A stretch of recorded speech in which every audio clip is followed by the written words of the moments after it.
buat ngelamar gitu. Nah, terus kira-kira kalau Ini caraku lolos interview apapun. dengan ini saya akhiri interviewnya. Kalian pernah nggak sih lihat konten Vina Mulyana yang bahas soal background check-in pas rekrutmen kerja? Mau ngecek nih sama Bu HRD.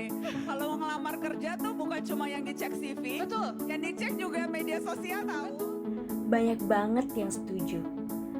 Tapi nggak sedikit juga yang bilang, kok ribet amat sih buat kerjaan yang gajinya segitu? Nah, ternyata di balik video itu ada bahasa menarik banget tentang etika komunikasi di media sosial. Di era sekarang, influencer tuh bukan cuma pembuat konten hiburan, tapi jadi komunikator publik.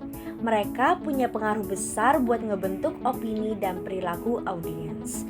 Makanya, setiap pesan yang disebar di dunia digital harus punya dasar etika komunikasi. Menurut teori dari Bustami tahun 2024, ada 5 prinsip utama etika komunikasi digital. Pertama, akurasi, yaitu jangan sampai menyebar info yang menyesatkan. 2, kejelasan, yaitu biar pesan gampang dipahami. 3, objektivitas, yaitu bebas dari bias. 4, keadilan, yaitu nggak boleh diskriminatif. 5, tanggung jawab, karena tiap konten punya dampak sosial yang nyata. Nah, kalau kita lihat kasus Vina Mulyana, dia sebenarnya udah dikenal konsisten bikin konten edukatif soal dunia kerja. Tapi waktu bahas background checking, muncul gap antara maksud komunikator sama persepsi audiens. Beberapa penonton bilang, informasinya terlalu HR banget, terlalu formal, dan kurang relatable buat level kerja entry. ada juga yang merasa penjelasannya nggak nyambung sama pengalaman mereka di dunia nyata.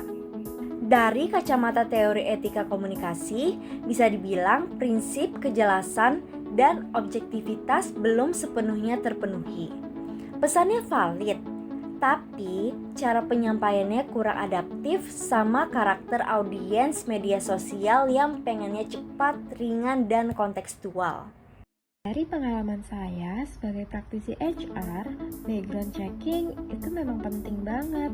Tapi saya juga melihat bahwa konteksnya berbeda-beda di setiap perusahaan. Makanya, kalau hal seperti ini disampaikan di media sosial, seharusnya disertai dengan konteks yang jelas, bukan digeneralisasi begitu saja.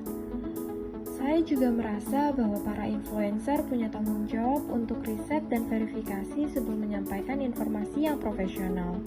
Tujuannya supaya nggak menimbulkan panik atau kesalahpahaman di publik. Komunikasi etis sama dengan audiens cerdas. Yuk jadi influencer yang bukan cuma didengar, tapi juga dipercaya.